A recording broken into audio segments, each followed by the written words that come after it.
수행 열심히 하셨고요. 이제 우리가 수행한다라고 하면 어떤 수행의 양적 측면에서 여러분이 너무 좀 많이 해야 수행한다고 스스로 느끼는 경향이 있는 것 같아요.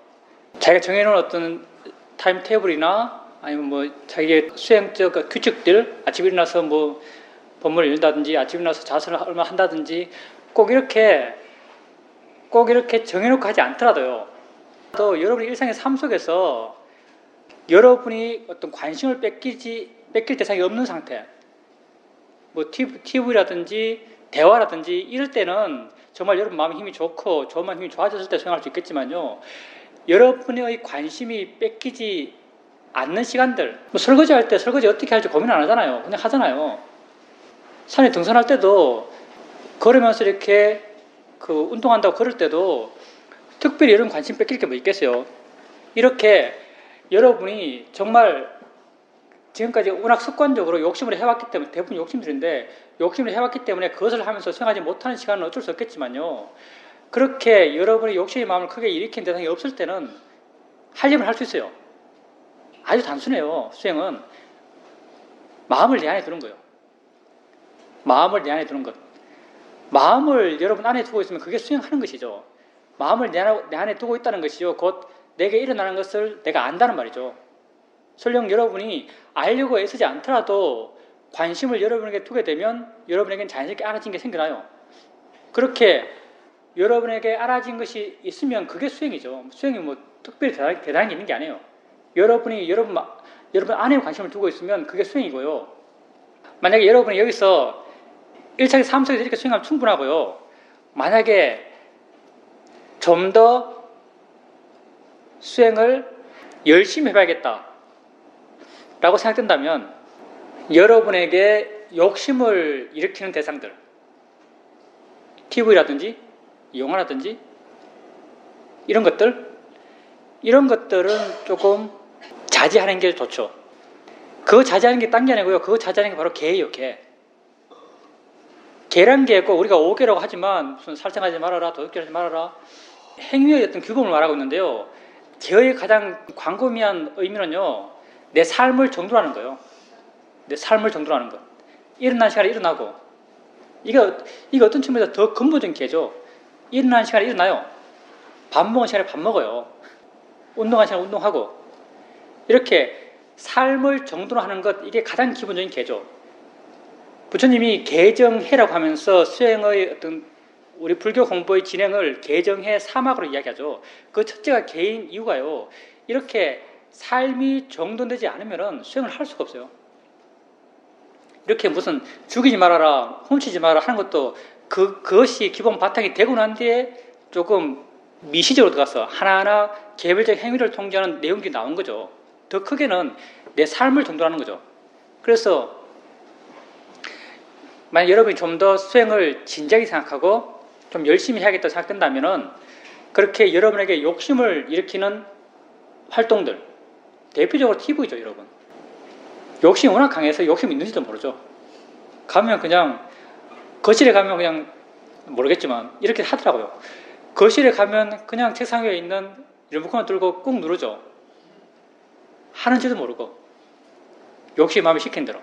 여러분이 정말 여러분 삶의 질을 한번 바꿔보고 싶다면요, 그런 외형적 통제, 여러분에게 다 욕심이에요. 욕심 때문에 정말 우리는요, 욕심 때문에 이 모양 이 꼴로 살아요. 사실은 욕심 때문에 이 모양 이 꼴로 사는 거예요. 여러분이 하지 말아야지라고 하면서도 하는 게 많아요. 하고 나면 언제나 후회하고 할 때는 언제나 이게 마지막이다 하면서 하는 것들, 그 근본적 에너지는 다 욕심이죠. 욕심의 문제, 우리 삶의 질적인 변화를 갖고 오기 위해서 우리가 정말 바꿔나가야 되는 것은 우리 욕심의 에너지거든요. 욕심의 에너지를 가장 거칠게 바꿔가는 게 삶의 형태를 바꿔가는 거예요. 외형적인 모습들, 그게 개죠. 사실은 개를 지키려고 하는 게 바로 여기서 나온 거예요. 우리 이렇게 조목조목 나와 있는 5개니 10개니 이런 것보다 더 근본적인 것은 여러분 삶을 정돈하는 것, 할 때 하는 것, 일어날 때 일어나고 먹을 때 먹고 잘 때 자는 것. 그렇게 나가면서 욕심을 일으키는 활동을 한번 줄여보는 것, 진지하게 수행하는 사람들은. 진작에 수행 안 해도 돼요. 근데 보통 여러분 삶 속에서요, 수행할 수 있을 때 수행하면 돼요. 없을 때는 내버려 두고요. 근데 수행할 수 있을 때 수행하지 않는 것은 좀 희망이 없겠죠. 수행할 수 있는 시간 동안 수행하지 안 하는데 뭐가 있겠어요? 우리는 여기요, 공부하는 데가 아니거든요. 우리는 공부하는 데가 아니에요. 우리는 나를 닦는 곳이죠. 내 안에서 내 삶의 모든 문제를 해결하고 싶어하는 사람이요. 우리는 내 밖에서 내 삶의 문제를 해결하는 사람이 아니에요. 우리는 내 안에서 내 삶의 모든 문제를 해결하고자 해요. 며칠 전에 어떤 사람과 이야기를 하는데 그 사람이 자기가 참 괴로웠던 이야기를 해요. 어떤 괴로웠던 이야기를 하냐면 자기 친척 가운데 어떤 사람이 자기에게 이야기를 한대요. 자기의 어떤 삶의 조건을 대해서 하소연을 하는 거예요. 자기 괴롭다고. 그 정확한 내용은 모르겠지만 아마도 뭐 상상이라면 뭐 남편이 바람 피워서 어떻고, 애가 말을 안 들어서 어떻고, 애가 공부를 못해서 어떻고, 뭐 애가 심하면 애가 불구라서 어떻고, 애가 대학을 못 가서 어떻고, 이런 이야기를 했겠죠. 자기가 그 이야기를 들으면서 그 친척의 상황을 자기뿐이 아니까, 그 상황 속에서 괴로울 것이라고 또 아니까, 친척이 그렇게 괴로워하지만 그 친척을 위해서 자기가 해줄 건 아무것도 없는 거예요. 그래서 그 말을 들으면서 참 괴로웠다라고 이렇게 말을 하더라고요. 그래서 내가 그 말을 듣고 뭐라고 하겠어요? 아주 에편적인 대답을 하는 거죠. 그런 문제가 당신에게 없느냐? 여러분에게 하는 이야기죠. 그런 문제가 여러분에게도 있어요. 여러분도 여러분의 삶의 조건을 통제할 수 없는 게 많죠. 여러분이 괴로운 조건도 있어요. 여러분의 일상의 삶 속에서 괴로워하는 것들, 남편 때문에, 아이 때문에, 가정 형편 때문에, 자기 자신 때문에 여러분이 바꿀 수 없는 조건들이 있는 거죠. 여러분이 바꿀 수 없는 조건을 여러분 많이 봐왔죠. 수행한다는 그거잖아요. 수행하면은 맨날 보는 게 여러분 생각들, 여러분 생각의 내용들이 대부분 그런 거잖아요. 그런 생각의 내용에 대해서 집착이 강해서 그런 생각의 내용이 계속해서 일어나요. 여러분이 그걸 보면서 조금씩 알아왔죠. 아, 이 내용을 따라가서는 끝이었구나. 내 삶의 조건을 따라가서는 끝이 나지 않는구나. 내 삶의 조건을 바꿔갈 수 없구나. 정말 내 삶의 조건, 내가 이렇게 어떤 남편, 여러분 이야기하는 게 아니고요. 일반적인 이야기하는 거예요. 어떤 남편, 어떤 아이, 어떤 형편, 이런 걸 따라가서는 내가 도저히 이렇게 자유로울 수가 없구나. 그렇지만 여러분이 자기를 관찰해가면서 실제가 뭔지 이해해왔죠. 정말 진정한 자신의 삶의 조건은요, 어디에 산다는 것, 어떤 남편이 있다는 것, 어떤 아이가 있다는 것, 내 형편이 어떻다는 것, 이게 아니라는 거죠. 정말 자기의 삶의 조건은 지금 현재 자신의 삶이라고 우리는 알아왔어요. 지금 본다는 게 나의 삶의 조건이고요. 지금 듣는다는 게 내 삶의 조건이고요. 느낀다는 게 내 삶의 조건이고요. 지금 생각한다는 게 내 삶의 조건이에요. 정말 있는 건 이것들인데 정말 나의 진정한 삶의 조건 이것들이고 이런 삶의 조건들이 막 섞여서 워낙 빠르게 워낙 능숙하게 묶여서 내 삶의 이야기들이 만들어져 왔던 거죠. 세상의 이야기를 만들어 왔던 거예요. 그리고 여러분은 여러분 자신을 알아가면서 이런 삶의 이야기에 우리 삶의 진실이 있는 것이 아니고 내게 지금 일어나고 있는 암들, 내게 진짜 있는 것들, 이것들에 우리 삶의 진실이 있다고 조금씩 이해해 왔어요. 그리고 이런 이해만큼 여러분은 자유로워져 왔던 거죠. 근데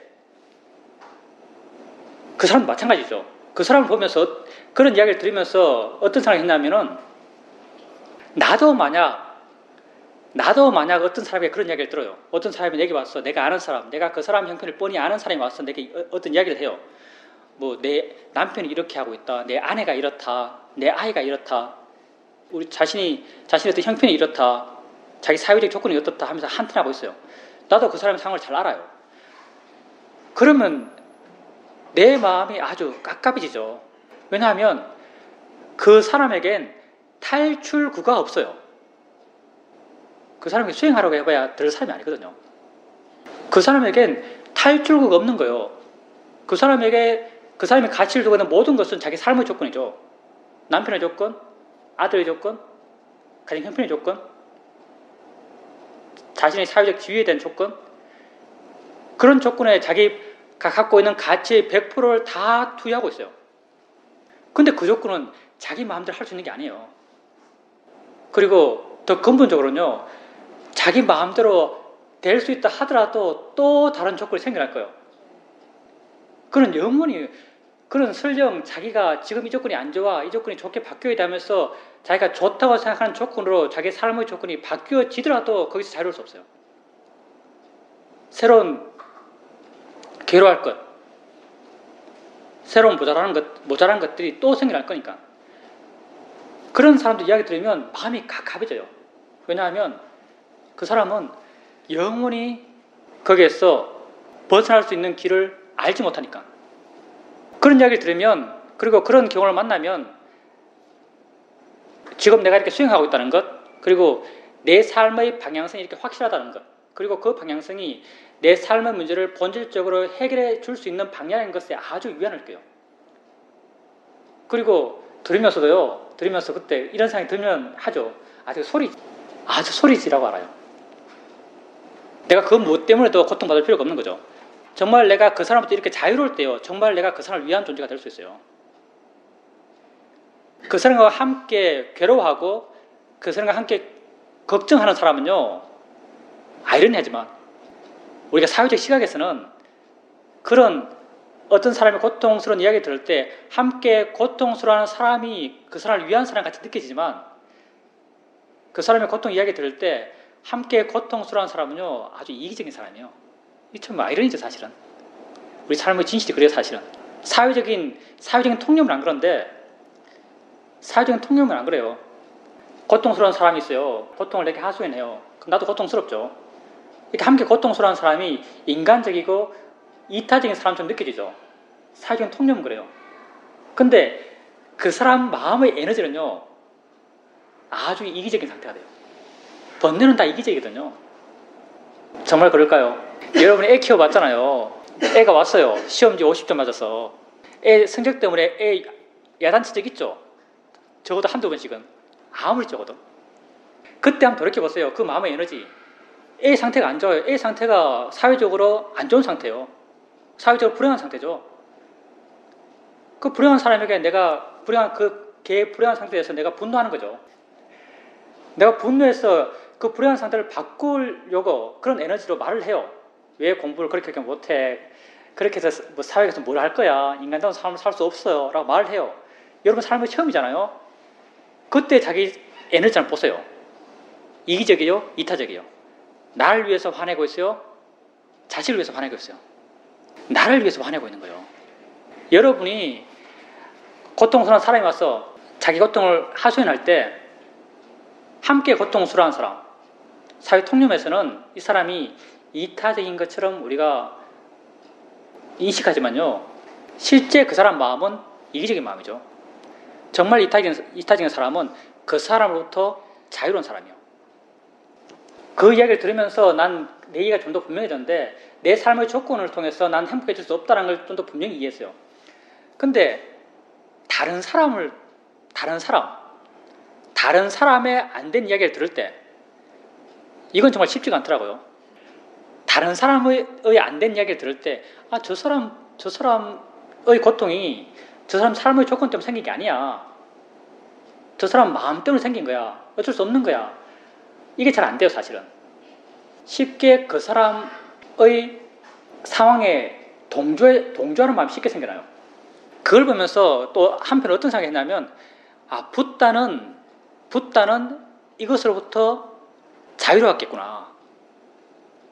붓다가 중생을 볼 때 어떤 마음이었겠구나라고 약간 살짝 이해가 됐어요. 붓다가 중생을 볼 때 어떤 마음으로 중생을 봤겠구나.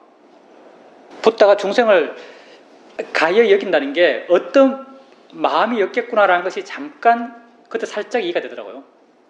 여러분 삶의 조건을 바꿔서요, 여러분 절대 행복해질 수 없습니다. 정말요. 여러분 삶의 조건을 아무리 바꿔가더라도 여러분은 새롭게 또 바라는 삶의 조건이 생겨날 거예요. 다 욕심이죠.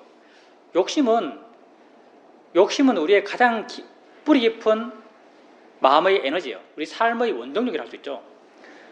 욕심은 그 말 뜻 자체가요, 지금 현재 내가 갖고 있는 것에 욕심 부리지 않아요. 언제나 지금 내가 없는 것에 대해서 욕심을 부려요. 욕심으로 살아가는 삶이 어떤지 뻔하잖아요. 없는 것을 향해서 계속 나아가는 삶이에요. 예, 없는 것을 향해서 계속 나아가는 삶.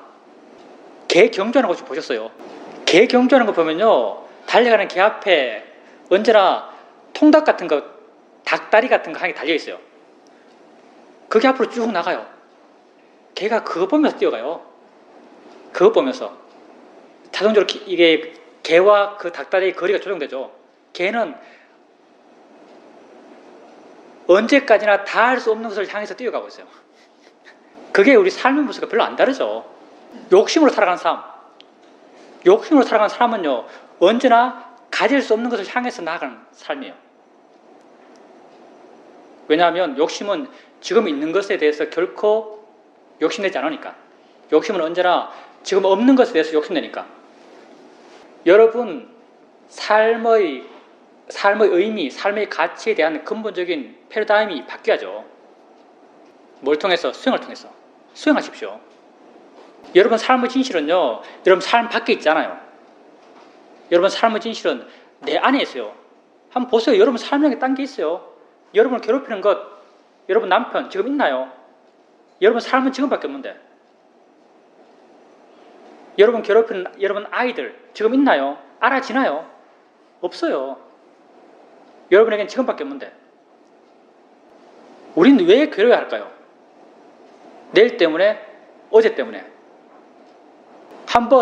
나를 한번 알아보자는 거죠. 내가 도대체 어떤 존재인지. 나는 지금 현재 이 순간에 알머의 존재예요. 여러분이 산다는 게 뭐겠어요? 이런 몸, 이런 마음 갖고, 이런 개체가, 이런 존재가 이 몸과 이 마음을 갖고 살아가는 거예요. 아니면 살아가는 그 자체가 나예요. 내가 있어 살아가는 거예요. 살아가는 그 자체가 나예요. 살아가는 그 자체가 나예요. 나는 어디 따로 개체가 있는 게 아니에요. 살아가는 그 자체가 나예요. 내가 살아가는 것은 현재뿐이고요. 현재 내 삶이라는 것은 곧 현재 나의 알미예요. 우리는 알므로 살아가요.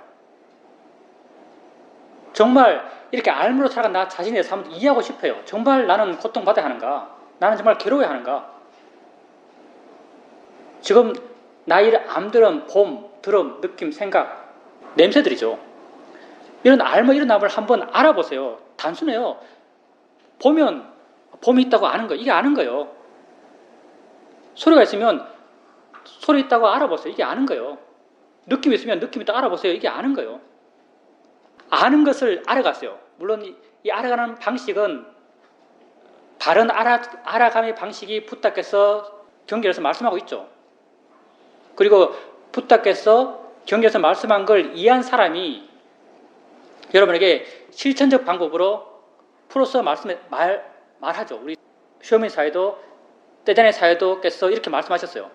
그렇게 알아갈 때요, 가볍게 하세요. 가볍게. 있다고 알고 가볍게 알고 다른 게 또 나타나요. 다른 게 나타나는 게 뭐겠어요? 다른 마음이 일어나서 그걸 안다는 말이에요. 여러분이 다른 걸 알기 위해서 가서 하는 게 아니고요. 다른 게 스스로 나타나요. 스스로 나타나는 게 곧 여러분 삶의 모습이에요. 알미 일어나는 게 곧 여러분 삶의 모습이죠. 다른 게 스스로 나타날 때 가서 또 아세요. 또 새로운 게 나타나요. 또 가서 아세요. 좌선할 때 이 소리 들렸다가 저 소리 들렸다가 이 느낌 알아졌다가 저 느낌 알아져요. 이렇게 알아지는 것을 알아가세요. 느낌 알고 소리 알고 하는 것들이 여러분 삶의 모습이고 여러분 존재의 모습이에요. 그리고 여러분의 고통의 원인이죠. 그런 느낌을 알면서 소리를 알면서 생각을 알면서 여러분 정말 내가 고통받아야 할 것인가? 삶의 진실을 한번 알아보라는 거죠. 이렇게 가볍게 알고 새로운 게 들으면 또 알고 또 알고 또 알아가 보세요. 점점 마음이 대상으로부터 물러나고 마음이 가벼워지고 마음이 활기차져요. 수행하는 마음이 좋아진단 말이죠. 마음의 힘이 좋아진단 말이에요. 마음의 힘이 좋아지면 여러분이 소리 들을 때 소리 알 때 좀 더 실제에 가깝게, 좀 더 자세하게, 좀 더 있는 그대로 알게 되는 거죠. 이렇게 수행하는 마음이 좋아지게 되면 어느 순간부터는 마음 스스로가 내가 하나 알았을 때 이미 마음 스스로가 다른 걸 알고 있어요. 이게 마음의 기본적인 능력이죠. 내가 한쪽을 보더라도 다른 것도 이미 보여요. 내가 한 소리를 듣더라도 다른 소리가 이미 들려요. 이렇게 좋은 마음이 힘이 좋아졌을 때 스스로 들리죠. 이렇게 마음이 스스로 아는 것을 또 알아가요. 가볍게 알아가는 거죠. 수행하는 마음이 더 좋아져요. 더 수용하는 마음이 좋아진다는 게 어떤 의미인가 하면요. 여러분 존재, 말을 좀 의미 있게 말하면 여러분 존재죠. 알머의 진행, 좀 더 쉽게 말하면 봄, 드럼, 느낌을 바라볼 때 수용하는 마음이 좋아진다는 것은 좀 더 힘있는 마음, 좀 더 바른 마음으로 그런 이런 존재, 여러분 삶을 지켜보는 거예요. 수용하는 마음이 더 좋아지면 아예 이걸 보려는 마음을 내질 않아요. 보려는 마음이 거의 대부분 욕심이거든요. 그리고 보려는 마음이 다 나라는 번뇌를 갖고 있는 마음이에요. 아예 물러나 있어요. 가만히 있어요. 마음이 이미 스스로 좋기 때문에 이렇게 보려고 하지 않더라도 여러 가지 것이 들어와요. 물러나서 단지 지켜볼 수 있어요. 수행하는 마음이 더욱 좋아진 거죠. 수행하는 마음이 더욱 좋아졌다는 것이 여러분 자신, 여러분 삶, 알마 일어남, 봄, 드럼, 느낌을 좀 더 있는 그대로, 좀 더 자세하게, 좀 더 힘있게 볼 수 있게 되었단 말이죠. 이렇게 힘있는 마음으로 여러분 자신을 바라봤을 때, 여러분을 아주 애매하게 봤을 때, 힘없는 마음, 욕심과 화로 가득한 마음, 이런 마음들은 이미 선입견이 있고 이미 갖고 있는 가치가 강하게 투영되고 그런 투영된 가치 속에서 고통받아오면서 여러분이 이렇다고 알아왔던 대로 알아갈 수밖에 없는 그런 마음의 구조였지만 여러분이 이렇게 말이 물러나서 여러분 단지 지켜본다는 건요. 여러분 자신으로부터 이만큼 자유롭단 말이에요. 좀 더 객관적으로 좀 더 있는 그대로 반응하게 되면요. 여러분은 지금까지 여러분이 나는 이렇다고 알아왔던 자신과 좀 다른 전혀 다른 모습의 자신을 조금씩 발견해 갈 것입니다. 그 다른 모습이 바로 있는 걸 있는 그대로 반응하는 거예요. 여러분의 어떤 진실한 모습, 정말 나는 어떤 존재인가? 내가 지금 아들과 말다툼한 걸 생각하면은 내 아들과 지금 내가 말다툼한 생각을 해요. 그러면 정말 욕심과 화가 가득한 여러분은요, 지금 여러분 아들과 말다툼한 것을 겪는 듯이 느껴요. 겪는 듯이. 그러면서 아들이 말하면 여러분 반발해요. 반발할 때는 여러분 마음의 에너지를 말하는 것 같아요. 아들이 뭐라고 말하죠. 자기 상황을. 돈 없어라고 말해요. 그럼 여러분도 말하죠. 내가 언제 돈 안 줬어? 말해요. 여러분이 그때 느낄 때는요, 야, 내가 언제 돈 안 줬어? 라고 말할 때는 이 마음의 에너지, 내 마음의 에너지 같아요. 아들이 내 돈 없어 라고 말할 때는 내 마음의 에너지 안 갖고 아들이 말하는 것 같아요. 근데 아들이 돈 없어라고 말할 때 이 돈 없어라는 말을 누가 하죠? 아들이 말해요. 내가 말해요. 이 돈 없어라는 말을요, 아들이 하는 말이 아니에요. 내가 하는 말이에요. 다 내 상상이에요, 사실은요. 이런 생각할 때 여러분 마음 상태 한번 보세요. 아들 말에 대해서 여러분이 화내요. 또 아들이 더 심한 말을 해요. 뭐 엄마가 내한테 뭐 해줬다고? 더 심한 말 하죠? 더 심한 화를 내요. 더 심한 말 누가 했어요? 내가 한 거예요. 난 근데 이런 대화가 진행되면서 난 아들에 대한 분노가 계속 커져가요. 내가 이 상황을 상상하고 이 상황을 더 악화시키고 그 악화 속에서 더 큰 고통을 받아요. 욕심과 화가 가득해서 여러분 삶의 진실을 바르게 보지 못한 사람의 모습이죠. 그렇게 살아왔어요, 우리는. 내가 만든 세상 속에서 내가 의미를 부여하고 그 의미 따라서 고통받아 왔던 거죠. 근데 여러분은 수행하는 마음이 점점 좋아져가요. 여러분 삶의 스토리, 이야기로부터 점점 마음이 자유로워져가요. 자유로워져 가는 모습들이 어떤 모습인가? 나중에 수행하는 마음이 좋아지면요, 이런 스토리에 대해서 뭘 어떻게 하려는 마음을 안 내요. 그냥 물러나서 지켜보고 있는 거예요. 이게 자유로워진 모습이죠. 수행하는 마음이 좋아졌어. 이렇게 물러나서 지켜보면서, 만약 나중에 이렇게 물러나 지켜보면서 생각을 볼 수 있는 만큼 좋아졌을 때, 막 생각하고 있어요. 아들이 뭐 말해요. 물러나 지켜보고 있는데, 아들이 돈 없어? 내가 언제 안 줬니? 엄마가 내한테 뭐 해줬다고? 이 못된 놈. 근데 이렇게 뻔히 보고 있는 거예요. 어떤 생각이 들겠어요? 저기 노네, 이런 생각 안 들까요? 저 누가 하는 거지 안 들까요? 그냥 나와 아무 상관없는 어떤 연극 같은 거예요. 전혀 내가 반응할 필요가 없는 것이에요. 정말 이 생각은요, 내가 화낼 게 아니에요. 돈 없다는 말도 내가 했고요. 돈 없다는 말도 내 마음이 한 거고요. 내가 언제 돈 안 줬냐라는 것도 내 마음이 한 거예요. 내 마음이 워낙 능력이 좋았어요. 아들 말할 때는 아들 억양, 아들 쓰는 단어, 아들이 어떻게까지 다 알아요, 지가. 이렇게 물러나 지켜볼 때 우린 이것의 진실을 알죠. 아들이 하는 게 아니라는 것. 마음이 지 혼자 한다는 것.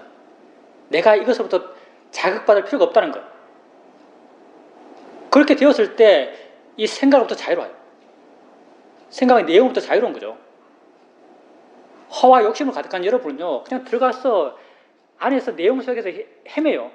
정말 지금 아들과 그런 대화를 나누고 있는 듯이 느끼죠. 분노하고, 가슴이 아프고, 엄청 괴롭고. 근데 이게 얼마나 쓸데없는 괴로움이에요, 사실은.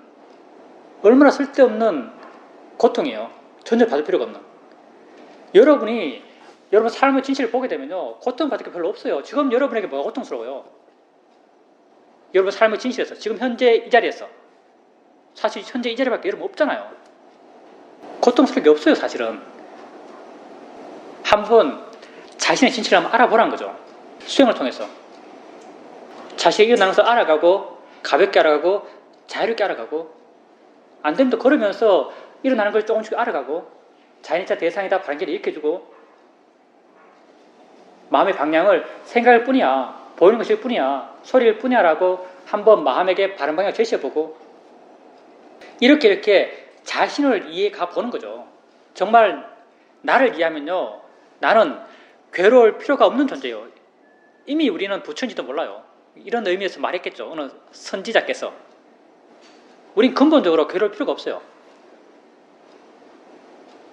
내가 만든 세상에서 내가 부여한 가치 따라서 내가 괴로운 거예요. 우리가 이런 가치들이 우리 마음에 워낙 깊숙이 자리 잡고 있기 때문에 우리가 쉽게 자유로워지지 못하지만 우린 자유로워지는 길을 알아요. 수행의 길이죠. 이건 이미 그렇게 할 수 있는 가능성들을 여러분이 타고났어요. 우리 정상적인 사람이잖아요. 정상적인 사람은 대부분이 세 가지 원인을 갖고 태어나요. 이건 나부담적 이야기지만 그게 뭐냐면 화 없음, 욕심 없음, 의성 없음의 세 가지 원인을 타고나죠. 의성은 없음이 곧 지혜예요. 우리는 지혜의 원인을 이미 타고났어요. 보통의 우리는. 여러분의 그런 가능성을 다 갖고 있습니다. 여러분이 갖고 있는 가장 근본적인 가치예요. 한번 수행을 통해서 그걸 한번 발현해 보십시오. 다음에 아들하고 싸우는 거 생각하면 한번 잘 보세요. 아들이 말하는 게 누가 하는 말인가? 아들이 하는 말인지 자기가 하는 말인지. 우리는 내 화를 키우는데 스스로 아주 능숙해요. 예, 마음이 시킨 대로 하는 거죠. 근데 이제 여기 때는 사이도가 아주 멋진 법문을 한 번 했어요. 사이도가 정말 여기 이 결정이 돼서 아주 좋은 법문을 하셨는데, 우리가 어떤 결정을 해요? 삶의 방향성에서 A로 선택할 수도 있고 B로 선택할 수도 있어요. A로 선택할 수도 있고 B로 선택할 수 있는 거죠. 그러면 우리가 흔히 생각하는 생각은요, 마음이 있어요. 내 마음이 있어요. 결정하는 마음이 있어요. 결정하는 마음이 결정을 해요. A를 선택할까? B를 선택할까? 이게 우리의 상식적인 어떤 결정할 때의 상태라고 말할 수 있겠죠. 결정하는 마음이 A를 선택할까? B를 선택할 결정해요. 근데 실제는 안 그렇다는 거죠. 실제는요, 마음이라는 것은 대상이 다른 마음도 달라요. A를 선택하는 마음과 B를 선택하는 마음이 달라요. 다른 마음이 다른 걸 선택해요. 다른 마음이 다른 걸 선택하는 거죠. 그래서 사실은 우리의 선택이라고 하면요, A를 선택할까? B를 선택할까를 선택하는 게 아니고요, 마음으로 하여금 A를 선택하는 마음으로 하여금 선택하게 할 것인가, 표현하자면 B를 선택하는 마음으로 하여금 선택하게 할 것인가를 결정하는 거죠. 더 근본적으로는. 그러니까 바른 선택을 할 때 A가 바른가 B가 바른가 보다 더 중요한 거는요, 어떤 마음으로 선택하는가 더 중요해요. 그래서 우리가 선택할 때 바른 마음으로 선택하길 바래요. 그래서 선택할 때 더 중요한 것은요, A, B가 아니고요, 선택할 때의 마음의 상태예요. 그래서 선택할 때 보살님이 해야 될 것은요, 마음을 좋게 하기 위해서 애쓰셔야 돼요. 마음을 좋게 하기 위해서. 마음을 좋게 하기 위해서 애쓰셔야 돼요. 선택에 있어서 가장 이상적인 케이스는 어떠냐면요, 그 선택이 내게 고민된다면 그건 내게 큰 문제잖아요. 뭘 선택할까라고 하는 것이 내 마음에 큰 흔적으로 남아있어요. 마음에 그런 잠재력, 그런 경향성이 강하게 있는 거죠. 이런 상태에서 수행해요. 예, 수행하는 거죠. 알아차림하고 자인이치야 대상이냐 이렇게 수행해 나가요. 수행을 해 나가면서 점점 수행하는 마음이 좋아져 가잖아요. 수행을 하면 점점 좋아져 가면서 오력의 힘이 좋아지고 마음의 균형이 맞아져 가고 이렇게 좋은 마음의 힘이 좋아져서 균형을 맞춰갈 때요, 어느 순간 그때 수행하고 있어요. 그 선택의 문제를 고민하는 게 아니에요. 마음이 좋아져 갔을 때 어느 순간 그 선택의 문제에 있어서 뭐다라는 알미 확 일어나요. 이런 경우가 삶에서 가끔 있어요. 이게 옳아, 이렇게 해야 돼라는 알미 확 일어나요. 이렇게 일어났을 때는요, 이게 지인데요. 지혜가 일어나는 건데, 지혜가 일어났을 때 보여주는 것이 통찰지가 일어났을 때가 똑같아요. 그때는 그 선택이 옳다는 확신이 100%예요. 그리고 그 선택으로 인해서 내 마음의 모함이 확 다 사라져요. 마음이 아주 깨끗해져요. 삶이 아주 투명해져요. 그리고 스스로 이 선택이 옳다라는 확신이 자기에게 들어요. 그게 가장 좋은 선택이요. 가장 이상적인 경우의 선택이죠. 근데 이건 사실은요, 너무 이상적이에요. 왜 너무 이상적이냐 하면요, 지혜가 그러듯이요, 우리가 지혜가 나더라도 그 지혜를 유지할 수가 없어요. 나중에 또 마음이 안 좋아지거든요. 마음이 안 좋아지면 이 선택에 대해서 회의하는 마음이 생겨나요. 왜 회의하는 마음이 생긴 줄 아세요? 이 선택은요, 욕심이 거의 제로일 때 생겼어요. 욕심이 거의 제로일 때 생겼어요. 나중에 욕심의 마음으로 보면요, 이 선택은 엄청 내가 손해본 선택이에요. 욕심이 제로일 때, 정말 마음이 깨끗해서 그 상황을 아주 객관적으로 아주 바르게 볼 때는 이게 100% 맞는 선택이었지만, 내 마음이 나중에 욕심에 물들게 되면은 이 선택은 내게 손해되는 선택처럼 느껴져요. 그래서 정말 마음이 깨끗할 때 했던 선택대로 내가 행동한다는 것은 보장이 안 돼요. 사실은 가장 큰 약점은요, 그 선택의 답이 나올지 안 나올지 확신할 수 없다는 거예요. 근데 이제 차선책이 뭐냐면, 수행을 통해서 마음이 고요해지는 거예요. 마음이 고요해진다는 게 어떤 의미를 갖냐면요, 마음이 고요해진다는 게 이 A라는 선택, B라는 선택에 대한 선입견들이 약해진다는 것은요, 선입견이 강하다는 것은 내 마음이 동요하는 거예요. 내가 부여한 가치에 따라서 마음이 동요하기 때문에. 그래서 수행을 통해서 마음이 고요해졌을 때, 마음에 고요하다고 느껴졌을 때 한번 이 선택의 문제를 고민해 보는 거죠. 그럴 때 훨씬 더 객관적으로 그 상황을 보고요, 훨씬 더 바른 선택을 할 가능성이 높아요. 성격이라는 포인트 두 가지 측면이 있는 거죠. 각자 개별적인 성격이 있는 것이고요, 공통적인 성격이 있어요. 마음이라는 게 똑같고요, 작용하는 게 똑같고, 연기한다는 게 똑같아요. 그렇지만 아는 마음은 아는 일을 하고요, 선택하는 마음은 선택하는 일을 해요. 선택하는 마음은 선택하는 일을 하는 거죠. 사실 마음 가운데 보살님이 가장 알기 쉬운 마음이요, 보살님이 지금 이 순간 체험하고 있는 마음들이에요. 체험하고 있는 마음들이 가장 알기 쉬워요. 보살님 보고 있잖아요. 안 보려고 하면 안 볼 수 있나요? 그럼 보살님께서 이해할 수 없는 마음 있잖아요. 뭐 선택의 마음, 이건 사실 잘 안 보이잖아요. 보기 힘든 것이고, 보기 힘든 것은 보지 마세요. 안 봐도 돼요. 이제 수행 자체가 나를 이해해 나가는 것이고요, 나를 이해해 나갈 때요, 보살님에게 쉽게 알아지는 것을 알아가세요. 알아지는 것을 알아가도 충분해요. 보살님께서 지금 보고 있다는 것 알 수 있잖아요. 보는 마음이 내가 없다는 걸 알 수 있죠. 보는 마음이 저절로 일어나요. 보는 마음에 대해서 보살님이 계속 반하고, 보는 마음에 대해서 보살님이 이해가 깊어지면요, 다른 마음, 보살님이 보지 않았던 마음들, 선택하는 마음, 좋아하는 마음, 욕심내는 마음, 화내는 마음, 이런 보살님이 보지 않았던 마음에 대한 이해도 더불어 함께 생겨나요. 왜냐하면 모든 마음이 다 마음으로서 공통적인 성격들을 갖고 있거든요. 그러니까 모르는 것을 짐작할 필요 없어요. 수행은요, 내게 지금 알아지지 않는 것을 짐작하면서 알아가려고 할 필요가 없어요. 내게 지금 알아지는 것만 알아가면 돼요. 다음에 느껴요. 느끼는 마음을 봐보세요. 이게 내가 하는 것인가? 느끼는 마음이 내가 하는 것이 아니다, 느끼는 마음에 자아가 없다라고 이해하면요, 이해가 깊어지면요, 선택하는 마음에 자아가 없으면 이해돼요. 그리고 보살님께서 이제 아는 마음 이야기하셨는데, 제가 기초수행 법문을 하잖아요. 기초수행 법문은 우리 수행의 과정에서 처음부터 끝까지 다 말한 거예요. 처음부터 끝까지 다 말한 것이고요. 이걸 다 할 필요가 없어요. 자기가 하고 있는 자기 현재 상태에 맞춰서 받아들이고 해나가면 되는 거죠. 그럼 보살님께서요, 그건 너무 힘줘서 과하게 보는 것이니까요, 보살님께서 그것 볼 때 그렇게 세세하게 보려고 하지 마세요. 그냥 뭉텅뭉텅 보세요. 전체적으로. 우리가 수행해 나갈 때요, 세세하게 본다는 것은 그만큼 대상에 가까이 가 있단 말이죠. 보통 수행하는 사람들, 보살님 옛날에 호흡할 때 이 수행하기 이전에 수행했던 수행들, 이 수행하기 이전에 수행했던 수행들은요, 다 대상을 세세하게 보는 수행이었어요. 자세히 보려고 그러고 힘줘서 보려고 그러고 거기에서 머물려고 그러고 이런 수행을 했던 거죠. 그런 영향이 여전히 남아있어요. 그래서 보살님이 수행할 때 놓으면서 보는 것, 물러나면서 보는 것에 익숙하지 않을 거예요. 더 중요한 것은요, 그걸 세세하게 보는 것이 아니고요, 그걸 이렇게 보여지는 것을 세세하게 보는 것이 그게 중요한 게 아니고요, 보여지는 것부터 이렇게 물러나는 게 중요한 거예요.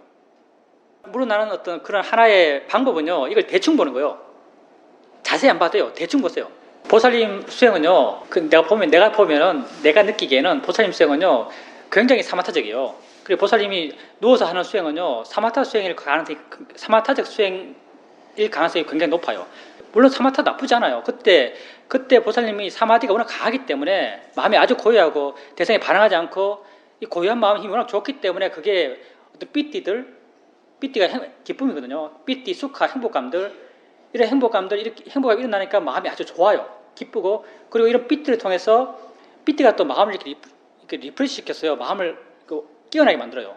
이런 사마디를 통한 삐띠를 통해서 마음이 깨어있기 때문에 3시간, 사실 누워서 3시간 있기 굉장히 힘들어요. 윗바사나 수행하면서 누워서 3시간 있기 굉장히 힘들거든요. 사마디를 통해서 마음이 힘이 좋고, 이 사마디의 마음이 삐띠를 일으키고, 이 삐띠가 마음을 새롭게 리프레시 시키고, 그런 깨어있음을 통해서 사마디를 통한 깨어있음을 통해서 2시간, 3시간 있을 수 있는 것 같아요. 사마타 수행으로서는 아주 잘하시는 거고요. 근데 윗바사나 수행으로서는 어떤지는 조금 제한적인 정보지만 내 느낌으로는 좀 의심스럽다고 말할 수 있어요. 누워서 사마타 수행을 했기 때문에요, 욕심은 별로 그렇게 크지 않을 거예요. 누웠을 때는 몸이 아주 이완된 상태이기 때문에요, 마음도 상당히 이완이 돼요. 이완된 상태로 사마타 수행을 하면요, 큰 욕심으로 수행하지 않아요. 그냥 사마타 수행으로서는 굉장히 바른 사마타 수행을 하셨던 것 같아요. 그냥 단지 이렇게 가라앉은 상태, 단지 이렇게 고요한 상태로 이렇게 2시간, 3시간 가셨고, 이렇게 애쓰지 않는 사마타를 만드는 큰 욕심 없이 서서히 자연스럽게 강해진 사마디를 통해서 다른 좋은 마음들, 삐띠나 수카들도 생겨나서 마음이 이렇게 좋은 상태로 이렇게 3시간을 보내셨던 것 같거든요. 근데 이런 공부 하셨던 거 아시겠죠? 사마타 수행은 우리 삶의 문제를 본질적으로 해결할 수 없어요. 사마타 수행을 할 때 좋죠. 물론 그 좋은 마음의 힘이 어느 정도의 가속도가 있어서 그렇게 하고 나면 자기 일상의 삶에서도 어떤 마음에 힘이 있다고 느껴지고, 삶도 조금 수행을 통해서 좋아졌다고 느껴지기도 해요. 그렇지만 정말 삶의 심각한 문제가 닥쳤을 때, 보임을 통해서 고통받고, 생각을 통해서 고통받고, 들림을 통해서 고통받을 때, 그 문제를, 사마타의 수행이요, 나 자신을 하여금 고통받지 않게 해줄 수가 없어요. 그 방법을 잘 몰라요. 한다면 억지로 그 상황을 피해서 또 사마타 수행을 해야겠죠. 보살님에게, 이제 보살님 지금까지 한 수행은요, 사마타 수행이고요, 수행의 목적에 대해서 좀 구체적인 자기 방향을 정하셔야 되고요. 윗바사나 수행을 하시고자 한다면은, 아마 내 생각에는 보살님이 정말 마음을 깨우면서 뭐가 있나고 있지, 앉아서 그냥 생각도 안 하고 질문도 안 하고 가만히 있으면 편한데, 누워서 윗바사나 수행을 해야지 이러고 하면서 엉덩이 느낌 어떤 느낌 있지, 소리 뭐가 들리지, 뭐 이게 자연의 이치지, 이렇게 마음을 깨워주고 다른 걸 알아가려고 그러고 마음을 활발하게 해나가려고 그러면요, 보살님 마음에는 보살님이 이전에 수행을 통해서 가졌던 고유한 상태에 대한 미련이 일어날 거예요. 그걸 잃을까 싶어서 두려운 마음이 생길 거예요. 그 두려운 마음이요, 바로 집착의 힘이에요. 한번 스스로 수행하면서 고민해 보십시오. 어떤 수행을 해야 할 것인지. 사마타 수행을 하고 윗바사나 수행을 하는 것은 달라요. 이론적으로 달라요. 근데 현실적으로는 바르기 힘들어요. 미얀마 근세의 위대한 스승들, 모국 사회도나 마시 사회도나 술론 사회도나 뭐 시어미 사회도까지 위대한 스승들이 있었죠. 모두가 인정하는 위대한 스승들. 그분들 가운데요 사마타 수행을 가르친 사람이 아무도 없어요. 이론적으로는 그렇게 사마타 수행이 많은데 경기도도 사마타 수행 많이 나와요. 그리고 청정도론의 거의 청정도론 반이 사마타 수행이요. 그런데 왜 그 위대한 스승들은 근세 미얀마에 그렇게 많이 났던 위대한 스승들은 아무도 사마타를 안 가르치는가? 왜냐하면 내가 생각하기는 부처님 당시와 지금 우리의 마음의 조건이 달라요. 사마타는 보살님도 해보셨을 거예요. 사마타 수행하면 좋은 상태가 나타나잖아요. 고요하고 편안하고 안락해요. 사마타 수행을 하지 않았을 때는 없던 거예요. 없던 게 나타나는 거죠. 없던 게 나타났을 때 우리는 이걸 내 것으로 생각하고요. 이것에서 집착해요. 우리가 사마타 수행을 통해서 나타난 이 새로운 것들, 없던 것이 나타난 이것들에 대해서 현대인인 우리가 자유로울 수 있는가? 현대인들은 점점 가지는 걸로 특화되어 왔잖아요. 소유하는 인간으로서 특화되어 왔죠. 내게 없던 게 생겨났어요. 뭔가 새로운 걸 가졌어요. 새롭게 가진 이것으로부터 내가 자유로울 수 있는가? 자유로울 수가 없어요. 만약 부처님 당시 때 사람들이라면 부처님 당시 때 사람들은요 아마 이런 데서 굉장히 자유로웠던 것 같아요. 스승에 대한 믿음이 붙다라는 분이 계시니까 사마타 수행을 하고 뭐가 새롭게 생겨나는 거죠. 마음이 새롭게 되었어요. 그러면 부처님께서 야 그거 버리고 수행의 대상을 실제로 바꿔 라고 하면 자기가 얻었던 게 사라져요. 근데 이 사라지는 것에 대해서 두려움이 없었을 거예요. 그 사람들은. 그렇기 때문에 이런 수행이 만들어졌어요. 사마타 수행을 하고 위파사나 수행을 하는 수행이 만들어졌죠. 근데 현대인은 우리 자본주의 사회고 뭐 개인이 중시되고 가지는 것에 특화된 우리가요 수행을 해요. 수행을 해나가는데 호흡을 봐나가다 어느 순간 이렇게 코 밑에서 빛이 확 나타나요. 화내요. 남에게 자랑할 수 있어요. 야 내게 리미트가 있어. 리미트는 이래. 리미트가 없는 사람보다 리미트가 있는 내가 더 대단하게 느껴져요. 이런 리미트가 있는 거죠. 근데 스승이 말해요. 야 됐어. 사마디는 그 정도면 됐어. 그거 버려. 위파사나 수행해. 사람들이 잘 못 버려요. 왜? 이것도 있는 내가 대단한데 잘 못 버리는 거예요. 지금 미얀마에도 사마타 수행을 하고 위파사나 수행을 가르치는 곳이 있어요.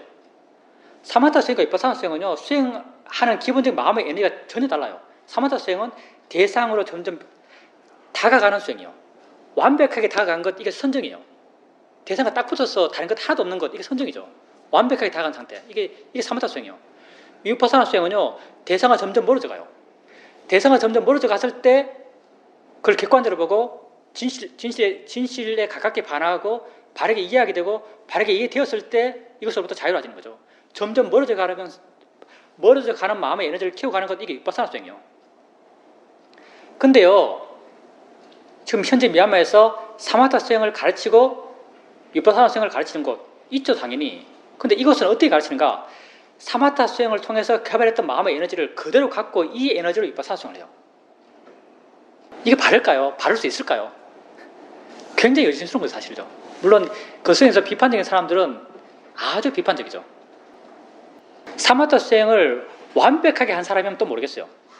경전에 사마타 수행이 많이 나오는데 경전에서 사마타 수행이 나오죠. 누구는 뭐 사리불은 초선에 들고 2선에 들고 3선에 들고 4선에 들고 공무변처, 식무변처, 무소유처, 비상비비상처 이렇게 들었다라고 이렇게 말하죠. 근데 경전에서 선정에 든 사람들은요 다 하나같이 그 선정력으로 신통을 부를 수 있는 사람들이 있어요. 무슨 말이냐면 사마타를 완벽히 한 사람이란 말이에요. 사마타를 완벽히 했어요. 신통을 부린다는 게 어떤 의미인지 아세요? 신통은 뭘 통해서 부리죠? 청년도를 읽어보면요 신통 부리는 방법도 나와요. 신통은 선정 간의 자유로운 변화를 통해서 부려요. 어떤 의미냐면은 무슨 헛가시나 초선 들었다가 바람가시나 삼선 들고 바람가시나 삼선 들었다가 불가시나 이선 들고 이런 신통 간의 자유자재 자유로운 왕복 자유로운 변화를 통해서 신통이 들어요. 이 정도로 자기 마음을 자기 멋대로 통제할 수 있는 거죠. 대상도 마음대로 바꿀 수 있고요. 마음의 상태도 마음대로 바꿀 수 있어요. 그런 사람들은 아마도 사마타 수행에서 선정 들었다가 나와서 위파사나 수행 해야지 하면 위파사나 수행 할 수 있는 마음 상태로 바로 바꿨을 거예요. 그 정도 힘이 있었겠죠. 그런 사람들만 경전에 언급돼 있어요. 사실은요. 경전에서 누구 초선 들고 2선 들고 3선 들었다는 건 봐보세요. 그 누가 들었는지. 다 신통 부렸던 사람들이에요. 자기 마음 상태를 멋대로 바꿀 수 있는 사람들이에요. 근데 요즘 사마타 수행하는 사람들, 요즘 사마타 수행하는 사람들은요, 선정해도 거의 못 들어요. 사마타 수행하는 것도 있죠. 거기서 선정 들었다고 말을 하죠. 내가 거기서 1년 살았거든요. 거기 진실이 어떠냐면요, 선정 들은 사람은 아주 극소수예요. 선정이 들었다고 거기서 말하는 사람들조차도 다 적당히 근접삼에 들고요. 근접삼에서 자기들끼리 선정이 들었다고 하지만은 소리 다 들리고 자기 주변 상황 다 인식해요. 누가 지나가고 있다고 알고요. 그러면서 자기들끼리 자기들 머릿속에서 선정이 들었다고 말하고 수행의 진도가 나아가죠. 선정도 제대로 못 들어요. 그런데 자기 마음 상태를 어떻게 바꿔요? 사마디로 개발된, 사마디로 치우친 이 마음을 대상으로 점점 다가가면서 개발했던 이 마음을 대상으로 물러나는 마음을 어떻게 바꿔요, 이 사람들이? 안 바뀌어져요. 안 바뀌어지니까 이렇게 개발한 마음을 그대로 갖고 위파사나 수행이라 자기들이 말하는 위파사나 수행을 해나가요. 보살님 했던 말, 이 수행하고 저 수행하고 그때그때 하면 됩니다. 물론 하면 돼요. 하면 그때그때 좋을 수 있어요. 수행이 다 좋은 거니까. 근데 그 정도를 해가지고 좋아지는 것은 아주 제한적으로 좋아질 거예요. 깊이 나아갈 수 없을 거예요. 수행하는 에너지가 달라요. 사마타 수행은요, 사마디 힘으로 수행하고요. 위파사나 수행은요, 지혜의 힘으로 수행해요.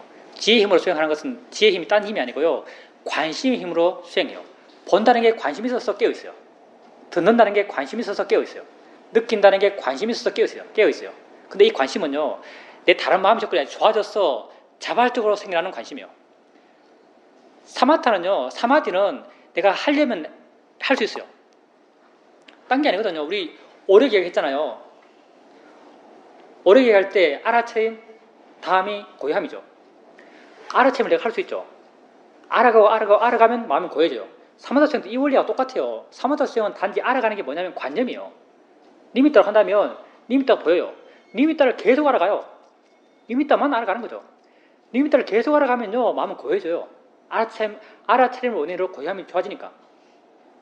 그러니까 이게 원인 결과를 한다면 원인 결과가 1차 원인 결과죠. 알아차림을 원인으로 고요함이 생겨나요. 쉽게 생기는 거예요, 사실은요. 알아차림을 해나가면 니미따라는 것, 사마타 수행의 대상을 계속 알아가면 고요한 마음이 저절로 힘이 좋아져가요. 근데 지혜는 좀 다르죠. 지혜는요, 이 저절로 생겨나는 고요함, 바른 고요함의 힘이 좋아져서 생겨나는 거예요. 그러니까 관심이라고 하는 어떤 이 지혜는요, 사마디보다는 훨씬 생겨나기 힘들어요. 보살님께서 위파사나 수행을 해야겠다고 생각하시고 대상을 바꿔가시고 마음을 깨워가고 마음을 활발하게 만들어 가게 되면요, 사마디가 약해지면서 관심도 아직 자라나지 않았기 때문에 잠이 올 거예요. 근데 잠이 오면요, 일어나서 걸으세요. 걷는 할 수 있으시죠? 앉는 건 힘들어도 걷는 할 수 있잖아요. 걸으면서 수행해 보십시오. 걸으면 알아지는 게 생겨나요. 알아진 것을 알아가세요. 자연이기다 대상에다 바른 길을 익히면서 알아진 것을 바꿔가면서 마음을 활발하게 만들어 가보세요. 보살님에게 고요한 마음은 이미 힘이 좋아요. 근데 활발한 마음의 힘은 아주 약하죠. 활발한 마음을 한번 끼워가 보십시오. 일깨워줘 보세요. 예, 위파사나 수행을 한번 해보십시오. 부처님은 그거 하라 하셨어요.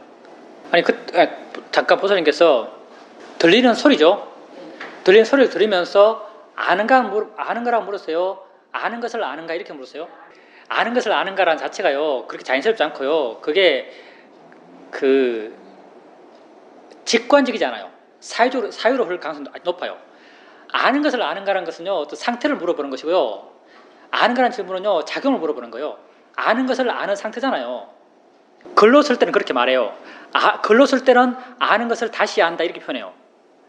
글로 쓸 때는 아는 것을 다시 안다라고 이렇게 표현하지만요, 수행할 때 아는 것을 다시 아는가라고 확인하지 않아요. 그건 아는 것을 다시 아는가라고 확인하지 않고요, 아는 것을 확인하는 것, 아는가라고 물었을 때 아는 것이 확인되는 것, 이게 아는 것을 다시 아는 것이에요. 예를 들어서 소리 듣잖아요. 소리 들었어. 소리 들었어요. 소리 들었을 때 물어요. 아는가라 물어요. 아는가라 묻잖아요. 아는가라 물으면 아내라는 수긍이 느낌이 있잖아요. 그렇죠? 아는가 물으면 아내라는 수긍이 있잖아요. 이 수긍이 있는 상태를요. 상태가 아는 것을 다시 아는 상태예요. 당연히 아는 걸 다시 알죠. 소리가 있고 소리가 있죠. 소리가 있고 소리가 있을 때 소리를 아는 마음이 함께 있잖아요. 소리가 함께 있어요. 듣는 마음이라 부를 수도 있고 소리가 있고 소리 아는 마음이 함께 있어요. 이때 묻죠. 아는가? 묻잖아요. 그러면 이게 이해가 돼요. 아내라고 이해되잖아요. 아내라고 이해하는 마음은요. 이 마음이에요. 이 마음. 아는 것을 이 마음이 다시 아는 거예요. 이걸 표현했을 때 이걸 글로 쓸 때는요. 아는 것을 다시 알았다고 표현할 수 있어요. 근데 수행에서요. 아는 것을 다시 아는가로 하면요. 이걸 확인하는 거예요. 근데 애매해져 버리죠. 이걸 이렇게 하지 마세요. 그냥 아는가라고 물으세요. 수행에서 그냥 아는가라고 물으세요.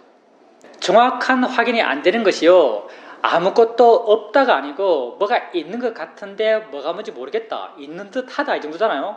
있는 듯 하다라고 한다면요. 아는 마음을 안다라고 말할 수도 있습니다. 있는 듯 하면요. 그게 마음의 느낌이잖아요. 있는 듯 한 게 마음의 느낌이요. 있는 듯 하면요. 다시 물었어요. 아는가 묻고 또 있는 듯 한지. 정말 안다는 것이 정말 소리와 함께 있는 무엇이 이해되지 않으면요. 그냥 허공 같아요. 아무것도 없어요. 그냥 밋밋해요. 공허해요. 공허하지 않고 뭐가 있는 듯이 느껴지잖아요. 그러면 다시 물었어요. 아는가라고요. 또 있는 듯이 느껴지면 또 묻고 또 있는 듯이 느껴지면 또 물었어요. 줘도 되고 안 줘도 좋습니다.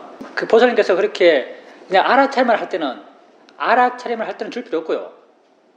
아는 걸 확인하기 위해서 아는가라 물을 때는 줄 수밖에 없죠. 그러니까 아는가라 물으면서 시간을 좀 주고요. 그냥 마음이 보살님이 그냥 가볍게 알아갈 때, 알아차림을 해갈 때, 아는 거 확인 안 할 때, 그때는 마음이 가는 대로 옮겨가세요. 그리고 이렇게 옮겨가다 보면은 나중에는 옮겨가지 않고 마음이 그냥 물러나 있잖아요. 물러나서 여러 일어나는 게 다 한꺼번에 보이죠. 한꺼번에 보일 때는 아는가라 묻는 게 어떤 한 대상에 집중하면서 한 대상에 신경 쓰면서 아는가 묻지 않아요. 전체적인 것에 물러난 상태에서 그냥 아는가라 물어요. 여러 가지 것이 알아지고 있어요. 당연히 이쪽에 아는 게 있는 거죠. 알아지고 있으면 아는 게 있는 거죠. 이걸 확인하는 거죠. 이것 확인할 때는 무슨 어디에 머물고 하는 게 필요 없어요. 근데 한 대상을 알아가면서 아는가 물을 때는 그 대상에 머물 수밖에 없죠. 보살님께서 아는가 물을 때요. 그렇게 느낌 알고 소리 알고 생각 알고 그리고 이제 약간 패턴화돼서 아는가 묻고 느낌 알고 생각 알고 소리 알고 보는 거 알고 또 한번 물어보고 패턴화돼서 하지 말고요. 그냥 알아차림 할 때 그냥 알아차림 해나가세요. 알아차림 해나가다가 보는 게 관심이 있을 때 본다는 것에서 한번 알고 싶은 마음이 있을 때 보면서 아는가 내지는 보는가라고 한번 물어보세요. 알아차림 해나가면서 소리에 대해서 관심이 있을 때 듣는가 내지는 아는가라고 한번 물어보세요. 그러니까 내가 하고 싶은 건 뭐냐면 패턴화 시켜서 수행하지 말라는 거죠. 느낌 알고 한 대상을 대상으로 아는가 물어도 좋아요. 근데 더 좋은 것은요. 개입하지 않고 전체적으로 알아지는 상태에서 아는가 묻는 게 우리 수행에서는 더 좋아요. 나의 개입이 더 적고요. 노력하는 마음이 더 약한 상태로 아는 마음을 확인할 수 있습니다. 한 대상을 대상으로 물을 때 안다는 게 이해가 되십니까? 뭐가 있어요? 네, 좋습니다. 그렇게 물으세요. 뭐가 있다고 느껴지면 물으세요. 소리, 보이는 건 느낌 다 그렇게 되세요. 보이는 것에 대해서도 아는가 물으면 보이는 대상과 함께 뭐 있는 듯이 느껴지고 소리에 대해서도 아는가 물으면 들리는 소리와 함께 뭐 있는 듯이 느껴지세요. 전체적으로 알아질 때도 아는가 물으면 뭐가 알아지세요. 안다고 이해되세요. 좋습니다. 지금 보살님께서 뭐가 있다라고 알아지면요. 있다라고 느껴지면은 뭔지 모르겠지만 아는 마음을 이해했다고 생각하시고요. 또 묻고 또 묻고 또 묻고 하세요. 이해가 좀 분명해지면 어느 순간 안다는 이해가 마음에 보살님 스스로가 확인할 수 있을 겁니다. 그 이해를. 예, 그런 불안한 마음이라면요. 그게 그 사람이 처한 삶의 상황에 따라서 불안한 게 아니고 마음이 본질적으로 어떤 불안한 경향이 생겼어. 그런 게 축적돼서 외적인 상황이 없는데도 그런 불안한 마음이 생긴다면요, 그것은 약간은 심리적인 문제죠. 마음의 병이에요, 사실은. 마음의 병인데, 예, 그렇게 일어나는 것은 사실 마음의 병이라 할 수 있고요. 그 병은 뭐 쉽지는 않겠지만, 워낙 그게 압도적이기 때문에 쉽지는 않겠지만, 그 병을 대처하는 방법은 두 가지가 있는 거죠. 사마타수행이 있고 위파사나수행이 있어요. 사마타수행은 그 병을 피하는 거예요. 일어나는 그 마음을 피하는 거죠. 사마타나 위파사나 다 삶의 문제를 해결하기 위해서 존재하는 거예요. 그런 사마타수행을 통해서 그 문제를 회피할 수 있는 것이고요. 좀 더 근본적인 해결은 물론 사마타수행을 통해서도 좋아져요. 왜냐하면 우리가 왜 그렇게 공황장애를 한다면 공포의 마음이 왜 자꾸 일어나냐면은 아까도 말했지만 우리는 우리를 고통스럽게 하는데 굉장히 능숙해요. 그 고통스러운 마음이 돼서 내가 큰 가치를 부여하면요, 그 상태를 자꾸 내가 더 고통스러울 수 있는 상태로 만들어가요. 그걸 접하면 접할수록 내가 그 고통스러운 마음을 보면 볼수록요, 바르지 않은 상태에서 내가 고통스러운 마음을 보면 볼수록 이 고통스러운 마음을 더 괴물로 만들어요. 내가 더 고통스러울 수 있도록. 왜냐하면 화의 역할이 그래요. 이걸 싫어하는 마음, 이걸 없애고 싶어하는 마음은 없애고 싶어하는 그 대상을 더 강한 존재로 만들어요. 그래서 결과적으로 내가 더 큰 고통을 받죠. 그러니까 사마타수행은요, 이런 어떤 화의 마음의 작용이 안 일어나도록 내가 두려워하는 대상, 내가 없애고 싶어하는 대상을 아예 안 보는 거예요. 안 보고 다른 걸 보는 거죠.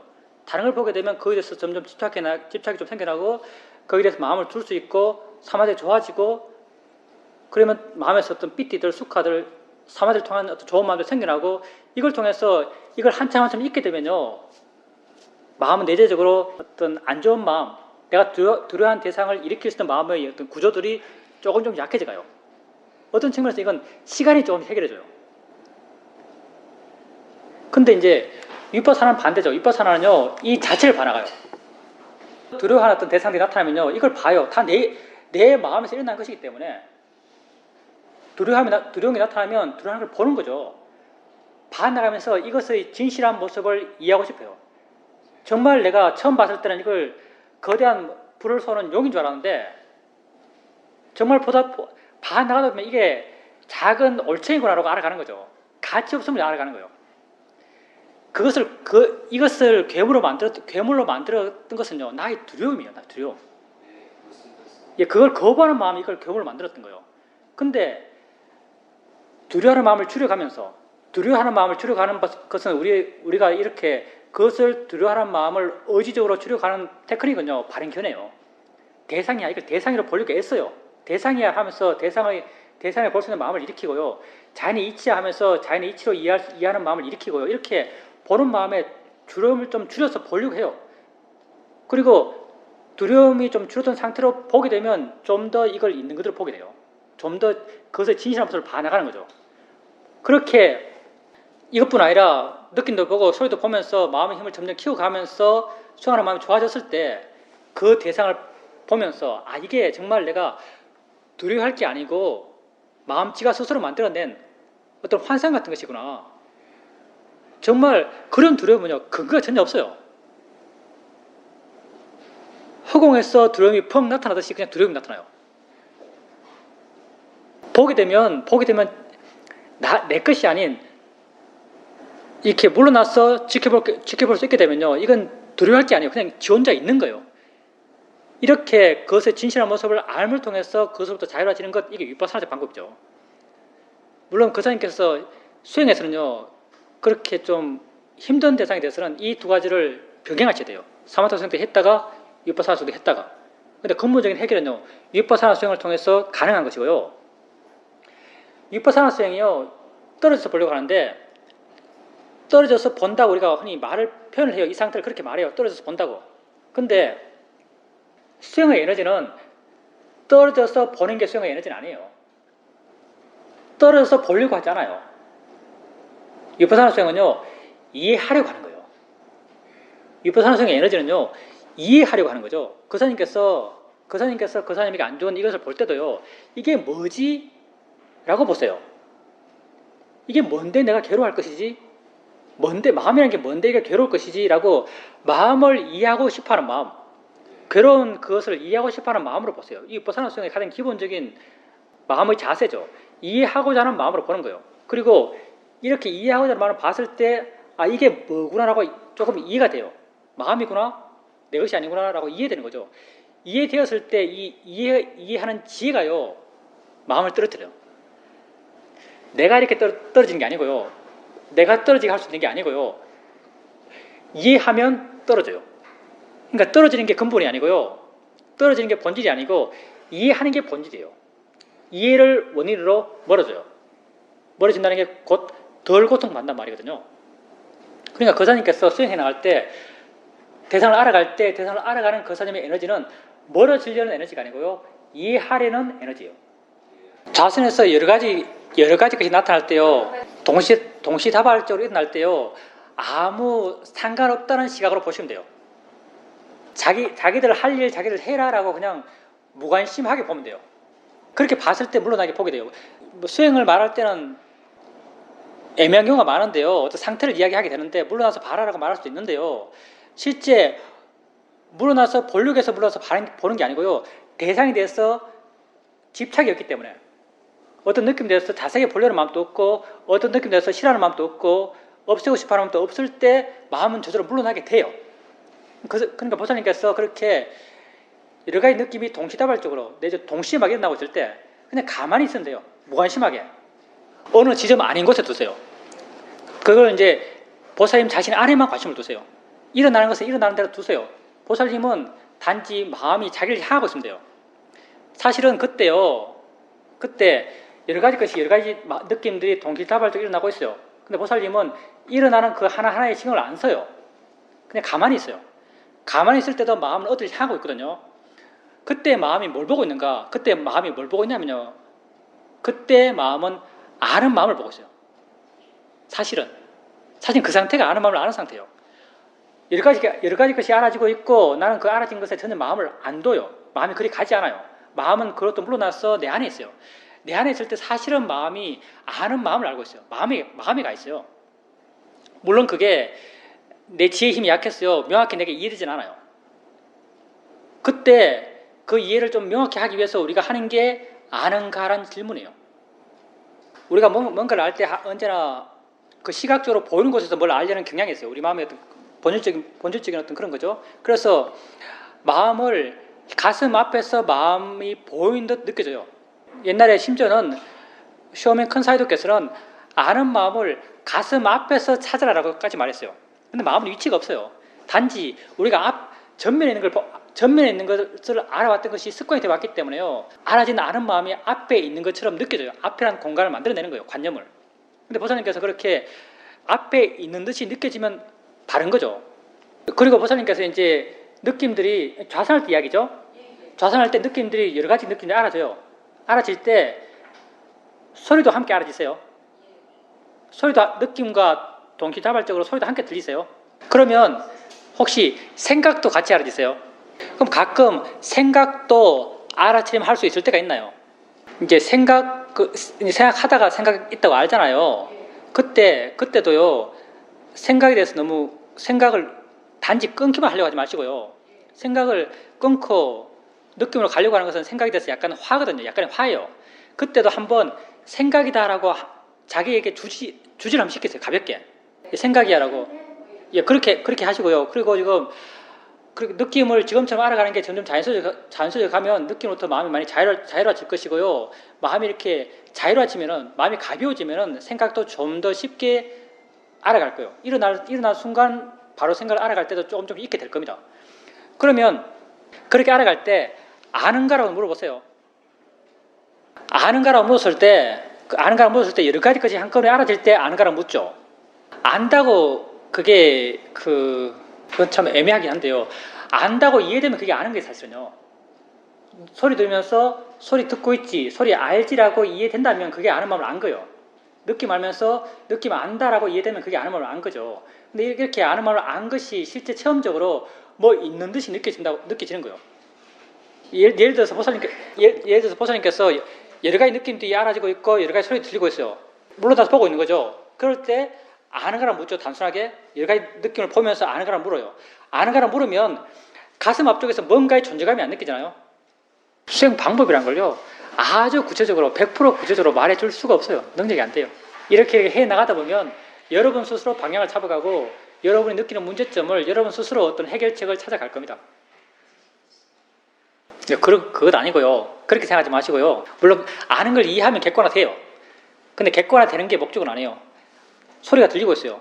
당연히 소리가 들리고 있으면 당연히 소리 듣고 있는 마음이 있겠죠. 듣고 있다는 걸 이해하고 싶어서 물어보는 거예요. 이해하고자 물어보는 거죠. 이해되면 객관화돼요. 그 원인과 결과가 다른 거죠. 객관화라는 것이 이해의 결과예요. 아는 거라는 질문은 이해하기 위해서 묻는 거예요. 뭐 하겠어요? 살아가면서 우리 수행합시다. 대수롭잖아요. 여러분에게 지금 알아진 걸 한번 객관화시키는 거예요. 자연의 이치로가 한번 바르게 보려는 마음을 일으키고 대상이다라고 바르게 보려는 마음을 일으키고 왜 자연의 이치인지 왜 대상인지는 여러분 이야기했잖아요. 여러분 나름 다 이해하고 있을 겁니다. 알아들은 것을 자연의 이치로 대상으로 한번 보려고 하는 거죠. 그렇게 자연의 이치로 볼 수 있고 대상으로서 볼 수 있는 건 또 다른 문제예요. 대상이라고 바르게 보려고 하는 것, 이런 시도 자체가 여러분 삶의 궤도를 다르게 만드는 거예요. 지금까지는 그냥 여러분 마음에 조건되어진 대로 그렇게 알아왔던 대로 여러분 삶을 살아왔어요.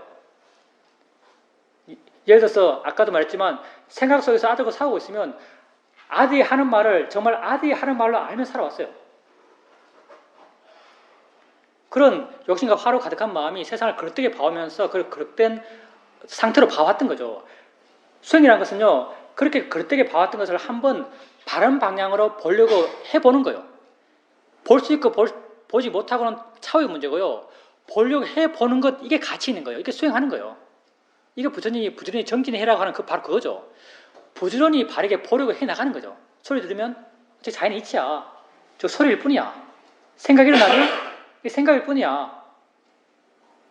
느낌 느껴지면 아픈 게 아니야. 느낌이야 라고 아픔으로 봐왔던 것, 시끄러운 소리로 들어왔던 것, 괴로운 생각으로 알아왔던 것, 이렇게 습관화되어 있고 우리에게 굳게 자리하고 있는 우리 삶의 고질적인 어떤 선입견들, 이런 것에 벗어나서 바른 방향으로 나를 보려고 한번 해보는 거예요. 이게 수행이에요.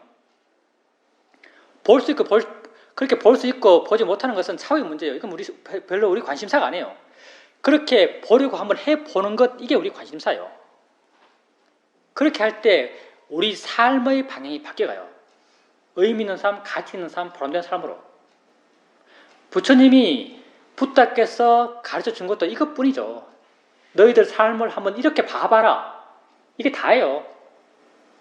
부처님은 당시 언어적 표현으로 무상고 무아의 시각으로 한번 봐봐라. 이렇게 말씀하셨죠. 여러분이 경험하는 삶의 경험들, 삶의 괴로움들을요, 그냥 그대로 두지 마세요. 한번 바르게 보려고 해보십시오. 그게 쌓이고 쌓이고 쌓여가면서 여러분 삶을 바꿀 거예요.